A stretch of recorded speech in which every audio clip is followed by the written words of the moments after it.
Bom, após fazer as reações individualmente para cada um dos cátions do grupo do sulfeto de amônio, em algum momento nós precisamos, numa mistura, separá-los. E aí eu posso ter uma situação onde eles estão juntos com os cátions do grupo do carbonato de amônio, os MeCO3, magnésio, cálcio, estrôncio e bário, ou então eu poderia ter uma situação onde eu não teria esses cátions. Bom, em qualquer das situações, eu preciso obrigatoriamente fazer o extrato com soda para extrair os ânions mais o potássio. Tá? Se caso tem os cátions do grupo do carbonato de amônio, eu preciso obrigatoriamente utilizar sulfeto de amônio para poder isolar numa solução esses cátions do grupo do carbonato de amônio e aí eu ficar com o precipitado dos sulfetos dos bivalentes e o hidróxido dos trivalentes para que eu possa então dar andamento na análise e fazer a separação. E é claro que à medida que eu vou fazendo a separação, vai chegar num ponto em que eu vou ficar numa solução que tem níquel e cobalto. Eu posso fazer a identificação direto, um na presença do outro, porque eles não interferem nas suas identificações. Um não interfere na identificação do outro. Uma outra situação é que eu vou chegar num precipitado onde tem ferro e manganês. Ferro na forma de hidróxido de ferro e manganês na forma de MnOH2. Também, nesse caso, um não interfere na prova do outro. Então eu posso fazer diretamente a identificação. E eu vou chegar numa solução que tem zincato, aluminato e cromato. Nessa situação, eu transformo em dicromato, libero o alumínio e o zinco, e eu vou conseguir precipitar o alumínio na forma de alumínio H3 usando hidróxido de amônio, e aí o zinco e o cromato eu consigo identificar um na presença do outro porque eles não interferem um na prova do outro. Observe que, independente da situação, eu preciso fazer a identificação final. Então, independente do esquema que eu venha utilizar para a separação, ao final é necessário confirmar a presença do respectivo cátion. Então, nesse caso aqui, ó, eu já estou considerando que eu não tenho os cátions do grupo do carbonato de amônio. Nessa situação, eu posso partir logo após obter o precipitado do extrato com soda para o método do NaOH, ou seja, eu junto uma concentração alta de NaOH, vou precipitar níquel, ferro, cobalto e manganês e vou deixar em solução zinco, alumínio e cromo. Então eu vou também fazer a separação, mas vai chegar no final que eu posso então ter que fazer a identificação de cada um deles. Então, eu vou mostrar para vocês como é que a gente faz a identificação de cada um desses cátions. Inclusive, se tiver alguma interferência, como é que eu faço para fazer a eliminação. Tá certo? Então eu vou fazer o seguinte: pegar individualmente cada um deles e fazer esse teste, que será a prova específica para cada um dos cátions do grupo do sulfeto de amônio. Bom, independente do esquema de separação que eu venha a utilizar para a separação dos cátions do grupo do sulfeto de amônio, tá certo? Em determinado momento, eu preciso fazer a confirmação se o cátion está presente ou não, porque nas diferentes etapas, em determinados momentos eu isolo, vamos dizer assim, um determinado precipitado, uma determinada solução, mas eu preciso confirmar se o cátion está presente ou não. Por exemplo, no caso do alumínio, né? Se nós isolarmos o alumínio na forma de uma solução incolor, tá certo? Poderia ser até uma solução de uma outra coloração, tá? Para eu poder confirmar se o alumínio está presente ou não, em determinado momento a gente trabalha com hidróxido de amônio. Então, adicionando o hidróxido de amônio, a gente observa o seguinte: a formação de um sólido, um precipitado gelatinoso, que é branco. Então, dá para a gente perceber claramente que eu tenho o meu precipitado aí. Ó. como que eu posso provar que isso aqui realmente é o alumínio, né? Eu posso fazer o seguinte, adicionar hidróxido de sódio. Por quê? Se eu adicionar excesso de hidróxido de amônio, ele não dissolver, tá certo? Mas, adicionando hidróxido de sódio, se acontecer a dissolução, então, isso aqui já se confirma que realmente eu tenho alumínio na minha amostra. No caso do cromo, ele é isolado na forma de uma solução amarela que é cromato. Então, devido a um processo oxidativo, tá certo? Onde a água oxigenada em meio fortemente alcalino leva crômio 3 até crômio 6. Então, se eu conseguir confirmar que essa solução amarela é cromato, significa dizer que eu tenho cromo na minha amostra. Como é que eu faço isso? Eu faço por uma prova chamada prova do ácido percrômico. Eu poderia adicionar também aqui bário, ele vai precipitar cromato de bário. Tá certo? Mas vamos fazer o seguinte, vamos fazer a prova do ácido percrômico. A prova do ácido percrômico envolve usar uma pequena alíquota dessa solução, tornar o meio ácido, com ácido sulfúrico. Quando eu faço isso, eu já observo a mudança de cor. Isso já é uma evidência de que realmente a minha amostra, tá certo? Tem cromato, porque mudou de cromato amarelo para de cromato que é laranja em meio ácido. Só que às vezes a solução está tão diluída que eu não consigo perceber. Então a prova mais evidente, que confirma efetivamente, ou é a precipitação com bário, ou então a prova do ácido percrômico. Na prova do ácido percrômico, a gente vai adicionar água oxigenada, que vai levar esse dicromato, que é um crômio com grau de oxidação 6, até um grau de oxidação 10 no ácido percrômico, onde o seu anidrido correspondente é o CrO5.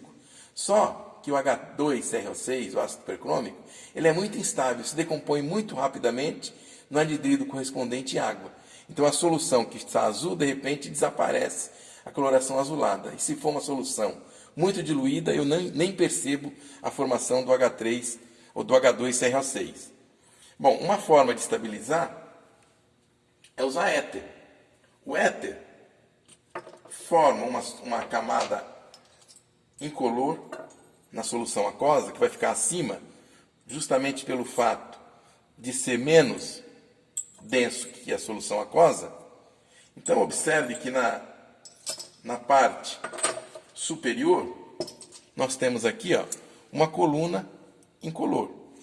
Se agora, a esse sistema, se nós adicionarmos água oxigenada, uma gota de água oxigenada que cai, leva esse dicromato até ácido percrômico, H2CrO6, e forma um azulado que, quando eu agito, ele estabiliza no éter.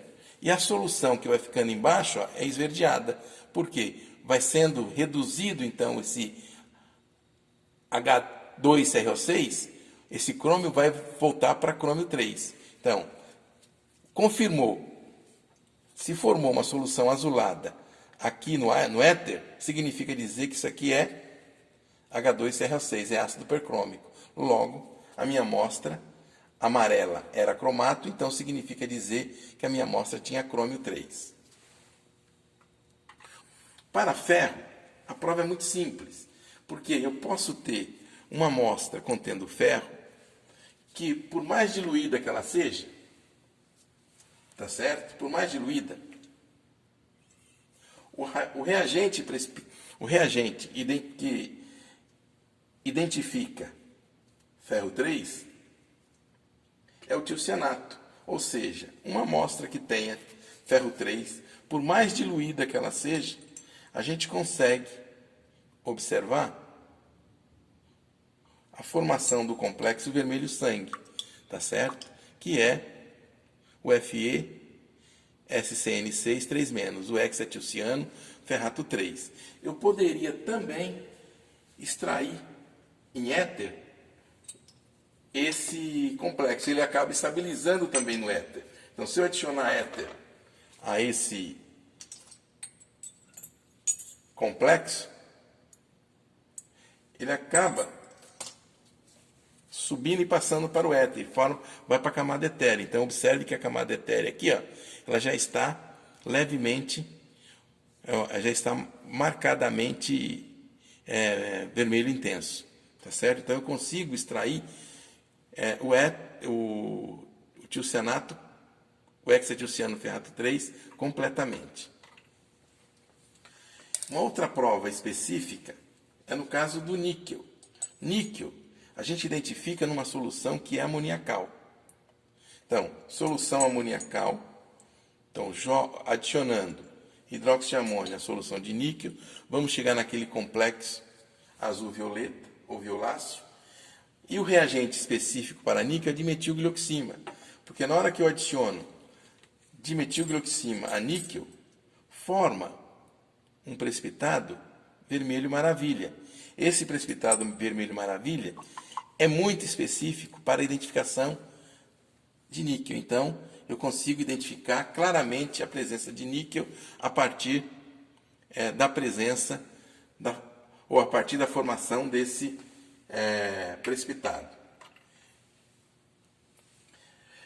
No caso do cobalto, eu consigo também identificar cobalto por uma prova que é exatamente com o mesmo reagente que eu identifico ferro, que é o tiocianato. Então, tiocianato na presença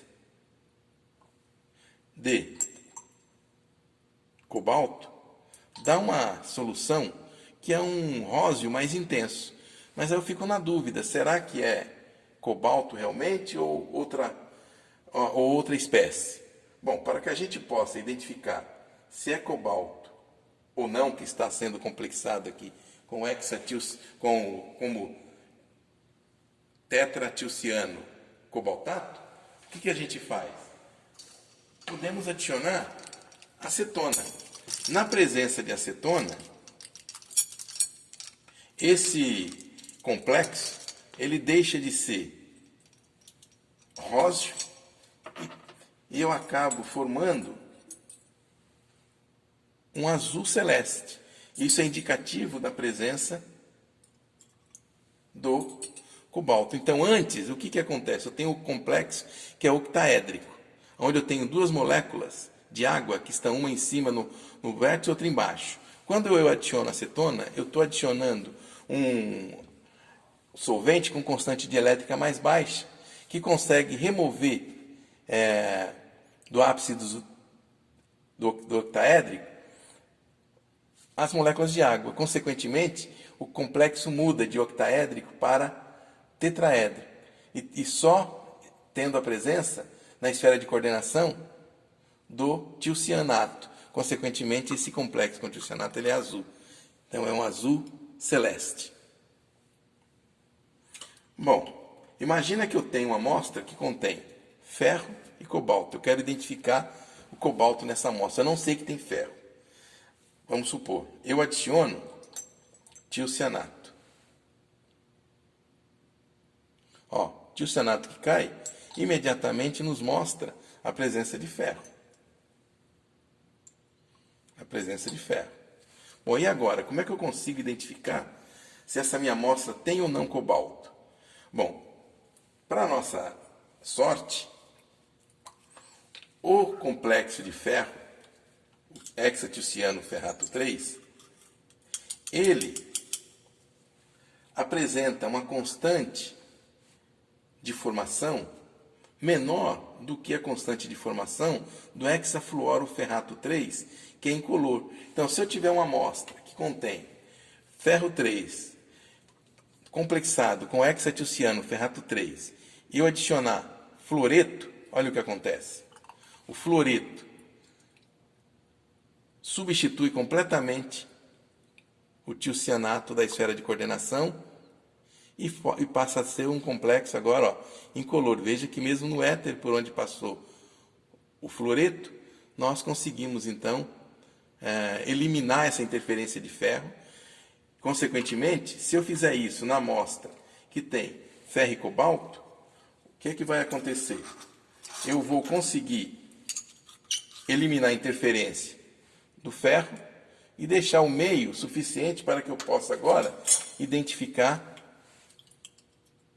o cobalto. Então veja que eu já tenho agora um complexo que é uma solução que é rosa, eu vou adicionar acetona, olha lá, agora eu consigo fazer a identificação. Então, quando eu tenho ferro e cobalto misturados, tá certo? Eu consigo provar um na presença do outro, justamente porque o tiocianato que cai inicialmente indica a presença de ferro, na sequência eu adiciono fluoreto e elimino o ferro, porque ele vai mascarar, formando então o hexafluoroferrato 3. E aí na sequência, quando eu adiciono acetona, eu consigo ver a presença marcante aí do azul celeste, indicando que o cobalto está presente. Um outro teste que a gente precisa fazer é no caso do zinco. O zinco, ele é isolado num determinado momento, tá? E vem numa solução que ela é alcalina. O que a gente faz? A gente neutraliza essa solução com ácido acético, deixa a solução neutra, na presença de ácido acético, e o reagente específico para identificar o zinco é o ferrocianeto. Se eu adicionar ferrocianeto, tá, a essa solução de zinco, ferrocianeto é uma solução levemente amarelada. Se eu adicionar, vai acontecer a formação de um precipitado branco de ferrocianeto de zinco. Então observe que eu consigo fazer a identificação muito facilmente, tá? A partir desse precipitado branco, que é o ferrocianeto de zinco. E o manganês? O manganês, se ele está presente, uma das formas da gente conseguir fazer a identificação é oxidá-lo de manganês 2 até manganês 7, ou seja, na forma de permanganato. Mas para isso, nós precisamos trabalhar a quente. Então eu vou acender o bico de Bunsen,